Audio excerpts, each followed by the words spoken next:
আসসালামু আলাইকুম, কেমন আছেন সবাই? আলহামদুলিল্লাহ, আমি তো ভালো আছি। আমি নাহার ওমান থেকে বলতেছি। এটা হচ্ছে একটা ম্যাডামের বাসায়, আমাদের স্কুলের একটা ম্যাডাম। তার বাসায় গেছি আমরা, ওনার ম্যারেজ ডে ছিল। তো আমরা যাওয়ার পরে দেখি উনি এত আয়োজন করছে, মানে অনেক আয়োজন করছে। এই যে উনি হচ্ছে শাহানা আপা, ওনার দুইটা মেয়ে, আর হচ্ছে ওই পাশে হচ্ছে ভাইয়া। তো ওনারা খুবই ভালো মানুষ। ওনারা বাংলাদেশি, আর ভাইয়া হচ্ছে বাংলাদেশি পাকিস্তানি। আর এই যে কেক নিয়ে আসছিলাম, পরে আমরা চিন্তা করলাম যে কিছু তো নিয়ে আসিনি, ঠিক আছে কেক নিয়ে যাই, কেক কিনে নেই। তো আমাদের দুইটা ভাবি আবার লুলুতে যে কেক নিয়ে আসলো, কেক কাটা হলো। আমাদের বাচ্চাগুলো ওখানে দাঁড়ায় আছে, ওই যে ভাইয়া, ভাইয়ার মেয়ে, আর হচ্ছে শাহানা আপা।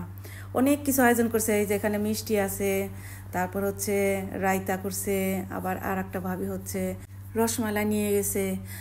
এক কথায় আমরা খুব এনজয় করছি। আমাদেরকে হায়দ্রাবাদি বিরিয়ানি খাওয়াইছে, আবার সাথে করে বাসায় পার্সেল করে দিয়েও দিছে। আমাদের বাচ্চারা অনেকে গেছে, অনেকে যায় না, এরকম।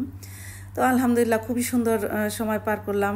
আল্লাহর কাছে দোয়া করতেছি, আল্লাহ যেন খুবই ভালো রাখেন, সুস্থ রাখেন, নেখায়াত দান করেন। আর এই যে হচ্ছে আমাদের আর একটা ভাবি, উনি সব কিছু সুন্দর মতো ডেকোরেশন করে সাজায়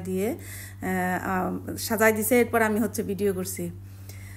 তো সবার জন্য আসলে দোয়া করতেছি, আর সবাইকে মিস করতেছি। কালকে অনেকটা সময় এক জায়গায় ছিলাম, একসাথে ছিলাম। ওই যে আর একটা ভাবি, আমরা মেনলি ভাবিরাই গেছি।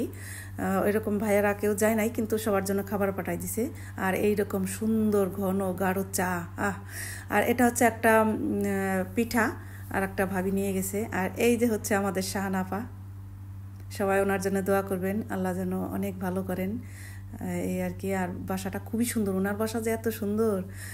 ওনারা গল্প করতেছে, আমি আসলে একটু দুষ্টুমি করে ভিডিও করতেছিলাম। আর এই শাহানাবা অনেক কাপড় চোপড় সেল করে।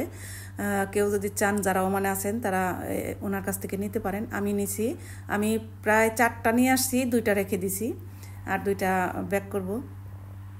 এই যে এই ড্রেসগুলো খুবই সুন্দর, কম প্রাইজের ভিতরে ভালো। তো ভালো থাকবেন।